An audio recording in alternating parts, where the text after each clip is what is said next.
ಒಂದು ದಬ್ಬಾಳಿಕೆ, ದೌರ್ಜನ್ಯ, ಒಂದು ಮಹಿಳೆ ಅಧಿಕಾರಿಗೆ ಅವರು ಮಾತನಾಡಿರ್ತಕ್ಕಂಥ ಮಾತುಗಳು ನಿಜಕ್ಕೂ ಕೂಡ ಒಬ್ಬ ನಾಗರಿಕನಾಗಿ ಇವತ್ತು ವೇದಿಕೆ ಮೇಲೆ ನಿಂತು ಮಾಧ್ಯಮದ ಮುಂದೆ ಮಾತನಾಡ್ತಕ್ಕಂಥ ಮಾತುಗಳೆಲ್ಲ ಆದ್ರೂ ಮಾಧ್ಯಮಕ್ಕೆ ನಾನು ಧನ್ಯವಾದ ಹೇಳಬೇಕು, ಅಭಿನಂದನೆ ಹೇಳಬೇಕು. ಇಡೀ ರಾಜ್ಯದ ಗಮನ ಸೆಳೆದ್ರಿ.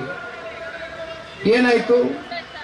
ದಯವಿಟ್ಟು ಅಧಿಕಾರಿಗಳಿಗೆ ಹೇಳ್ತೇನೆ, ಯಾರೋ ನಮ್ಮ ಪಕ್ಕದ ಮನೆಯಲ್ಲಿರೋ ಅಧಿಕಾರಿಗಾಗಿದೆ ಬಿಡಪ್ಪ, ನಮ್ಮವರೆಗೂ ಬಂದಿಲ್ವಲ್ಲ ಅಂತ ಯಾಕೆ ಕಣ್ ಮುಚ್ಕೊಂಡು ಕೈ ಕಟ್ಕೊಂಡು ಕೂತ್ಕೋತೀರಿ? ಎಷ್ಟು ವರ್ಷ ಈ ಅಸಹಾಯಕತೆಯಿಂದ ನಡ್ಕೊಳ್ತೀರಿ? ಬನ್ನಿ, ಬೀದಿಗೆ ಇಳಿರಿ. ನಿಮ್ಮ ಜೊತೆ ಜನತಾದಳ ಪಕ್ಷ ಇದೆ. ಅಧಿಕಾರಿಗಳಿಗೆ ಹೇಳ್ತಾ ಇದ್ದೀನಿ, ಇವತ್ತು ನಿಮ್ಮ ಸ್ನೇಹಿತರಿಗಾಗಿದೆ, ನಿಮ್ಮ ಸಹಪಾಠಿಗಾಗಿದೆ, ನಾಳೆ ನಿಮ್ಗಾಗ್ತದೆ. ಯಾಕೆ ಇಂಥ ಪರಿಸ್ಥಿತಿಯಲ್ಲಿ ತಾವೆಲ್ಲರೂ ಇಂಥ ಪರಿಸ್ಥಿತಿ ಒಪ್ಕೊಂಡು ಅನುಗುಣವಾಗಿ ಯಾಕೆ ಹೆಜ್ಜೆ ಆಗ್ತಾ ಇದ್ದೀರಿ? ಪರಿಶಿಷ್ಟ ಜಾತಿ, ಪರಿಶಿಷ್ಟ ಪಂಗಡವನ್ನ ಕಾಪಾಡ್ತಕ್ಕಂಥದ್ದು ಈ ದೇಶದಲ್ಲಿ ಯಾರಾದ್ರೂ ಇದ್ರೆ ಅದು ಕಾಂಗ್ರೆಸ್ ಮಾತ್ರ ಅಂತಕ್ಕಂಥದ್ದು ಮಾತನಾಡ್ತೀವಿ. SC/ST ಹೇಳೋದ್ರ ಬಗ್ಗೆ ಬಹುಶಃ ನಾವು ಕಳೆದ ಪಾದಯಾತ್ರೆಯಲ್ಲೇ ಚರ್ಚೆ ಮಾಡಿದ್ದೀವಿ. ಅಕ್ಕಪಕ್ಕ ರಾಜ್ಯದ ಚುನಾವಣೆಗಳು ನಡೆಸ್ತಕ್ಕಂಥದಕ್ಕೆ ನಮ್ಮ SC/ST ಹಣ ದುರ್ಬಳಕೆ ಆಗ್ತಕ್ಕಂಥದ್ದು ಅಷ್ಟೇ ಅಲ್ಲ, ಇತ್ತೀಚೆಗೆ 6 ನಿಗಮಗಳ ಪರಿಶಿಷ್ಟ ಜಾತಿ, ಪರಿಶಿಷ್ಟ ಪಂಗಡಕ್ಕೆ ವರ್ಷಕ್ಕೆ 355 ಕೋಟಿ ರೂಪಾಯಿಯಷ್ಟು ಹಣವನ್ನ ಇಟ್ಟಿರ್ತಕ್ಕಂಥ ದುಡ್ಡು ಕೇವಲ 89 ಕೋಟಿ ಮಾತ್ರ ಉಪಯೋಗ ಆಗಿದೆ.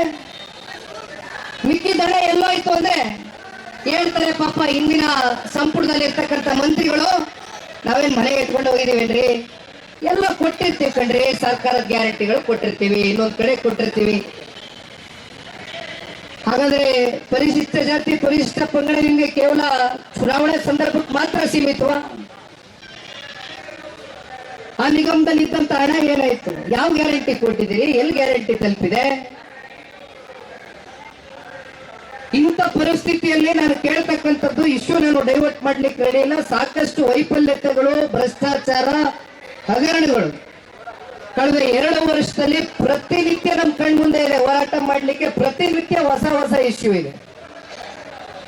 ನಾನು ಕೊನೆಯದಾಗಿ ಒಂದು ಮಾತನ್ನ ಹೇಳ್ತೇನೆ, ಇಶ್ಯೂ ಡೈವರ್ಟ್ ಆಗ್ತಕ್ಕಂಥದ್ದು ಬೇಡ. ದಯಮಾಡಿ ನಮ್ಮ ಪೊಲೀಸ್ ಅಧಿಕಾರಿಗಳಿಗೆ ಮನವಿ ಮಾಡ್ತೇನೆ,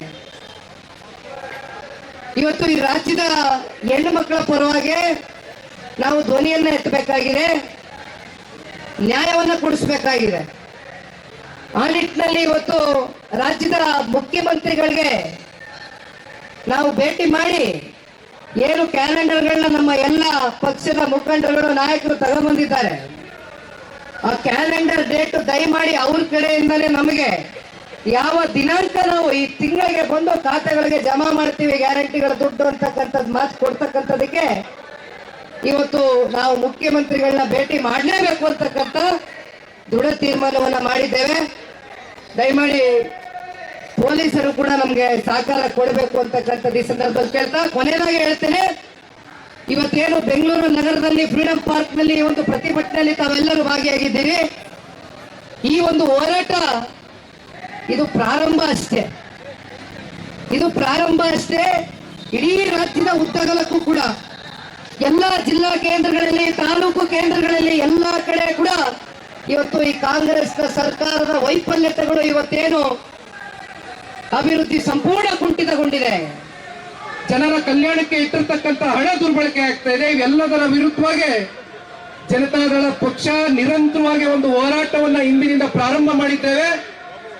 ಕಾಂಗ್ರೆಸ್ನ ಸರ್ಕಾರಕ್ಕೆ ಬಿಸಿ ಮುಟ್ಟಿಸ್ತಕ್ಕಂಥದ್ವರೆಗೂ ಇವತ್ತು ಈ ಹೋರಾಟವನ್ನ ಯಾವ ಕಾರಣಕ್ಕೂ ನಾವು ಕೈ ಬಿಡ್ತಕ್ಕಂಥ ಪ್ರಶ್ನೆ ಇಲ್ಲ ಅಂತಕ್ಕಂಥ ಎಚ್ಚರಿಕೆ ಗಂಟೆಯನ್ನ ಇವತ್ತು ನಮ್ಮ ಎಲ್ಲ ಮಾಧ್ಯಮದ ಸ್ನೇಹಿತರುಗಳು ತಾವೆಲ್ಲರೂ ಬಂದು ಈ ಒಂದು ಹೋರಾಟದಲ್ಲಿ, ಪ್ರತಿಭಟನೆಯಲ್ಲಿ ತಾವೆಲ್ಲರೂ ನಮ್ಮ ಜೊತೆಯಲ್ಲಿ ನಿಂತು ತಾವು ಕೂಡ ಇವತ್ತು ಒಂದು ಸಂವಿಧಾನದ ಮುಖ್ಯವಾದ ಒಂದು ಅಂಗವಾಗಿ ಏನು ಕೆಲಸ ಮಾಡ್ತಿದ್ದೀರಿ.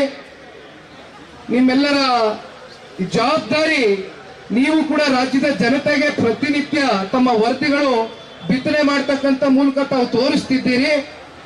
ಮಾಧ್ಯಮದ ಸ್ನೇಹಿತರಿಗೂ ಕೂಡ ಧನ್ಯವಾದಗಳನ್ನ ಹೇಳ್ತಾ, ಬಹುಶಃ ನಮ್ಮ ನಾಯಕರು ಈಗಾಗಲೇ ಎಲ್ಲ ತೀರ್ಮಾನವನ್ನ ಮಾಡಿದ್ದಾರೆ. ಪಕ್ಷದ ಕಾರ್ಯಕರ್ತರು, ಮುಖಂಡರು, ನಮ್ಮ ಬೆಂಗಳೂರು ನಗರದ ಹೆಣ್ಣು ಮಕ್ಕಳು ಕೂಡ ಬಹುತೇಕರು ಇವತ್ತು ಸೇರಿದ್ದಾರೆ.